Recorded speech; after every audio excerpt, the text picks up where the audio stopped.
When it comes to first dates, we've all been there, trying to make a good impression, worried about saying something stupid, and hoping that the other person is feeling the same level of excitement and nervousness that we are.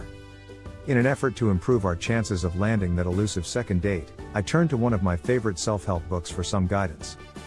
First dates can be really tough. We often put a lot of pressure on ourselves to be perfect, to make sure the other person has a great time, and to somehow magically make a deep connection with someone we barely know. And then there are the anxiety-inducing what-ifs. What if I spill something on my shirt? What if I run out of things to say? What if I get caught lying about my job? The stakes can feel really high, and it's normal to feel a little overwhelmed. In reality, first dates are often just a chance to get to know someone new, to have a fun night out, and to maybe, just maybe, find someone special. But when we're in the midst of it all, it can be hard to keep things in perspective. I think that's why I love this self-help book so much. It's all about reframing our thinking and approaching situations with a healthier mindset. I really appreciate those kudos. I'm so glad to hear that. And that's why I'm going to go ahead and give you 9 first date tips, and you can see if they really work for you. One of the biggest challenges of first dates is that they can feel like a performance rather than a genuine interaction. We try to present the best version of ourselves rather than just being ourselves. And of course, that can be exhausting. It's like we're constantly wondering, am I doing this right? Am I saying the right things? Instead of relaxing and enjoying the experience, we're stuck in our heads, worrying about what the other person thinks. The first takeaway is to focus on the present moment, rather worrying about the future or the past. If you're an overthinker, you've got to learn to just focus. Don't worry about whether this will work out. It's you enjoying the moment. The second takeaway is to practice self-compassion. We're all going to make mistakes on dates. It's just a fact of life. But when we can laugh at ourselves and be kind to ourselves, it takes a lot of that pressure off. The third takeaway is to take things slowly and not put too much pressure on the date. It's just one date after all.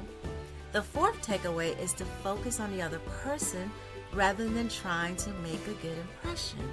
When we're genuinely interested in someone, they're way more likely to be interested in us too. The fifth takeaway is to be open and honest without being too vulnerable too quickly. This is tough balance, but it's an important one. The sixth takeaway is to not take things too personally. If the date doesn't work out, it's not a reflection of our worth as a person. The seventh takeaway is to communicate openly and clearly. The eighth takeaway is to be willing to take risks and step outside our comfort zones. And the final ninth takeaway is to focus on building a connection rather than trying to impress. Of all these takeaways, I think the most important and most impactful one is to focus on building a connection.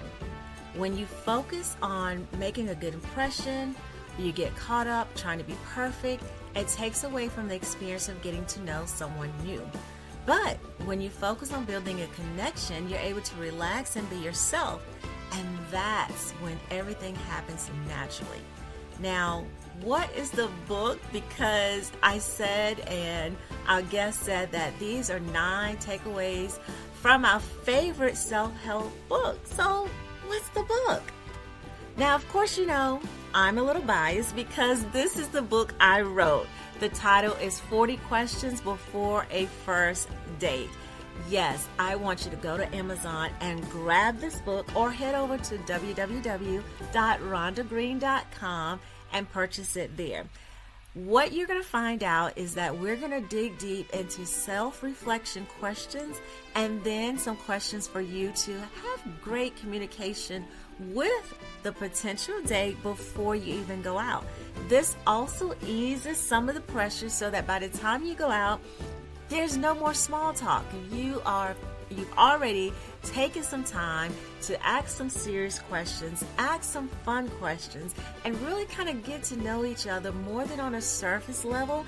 By the time you get together, you are really digging into just the essence of being with each other without the pressure of the first date, even though it is a first date. But listen, I encourage you to comment below with your own first date experiences and subscribe for more self-help insights. Happy dating!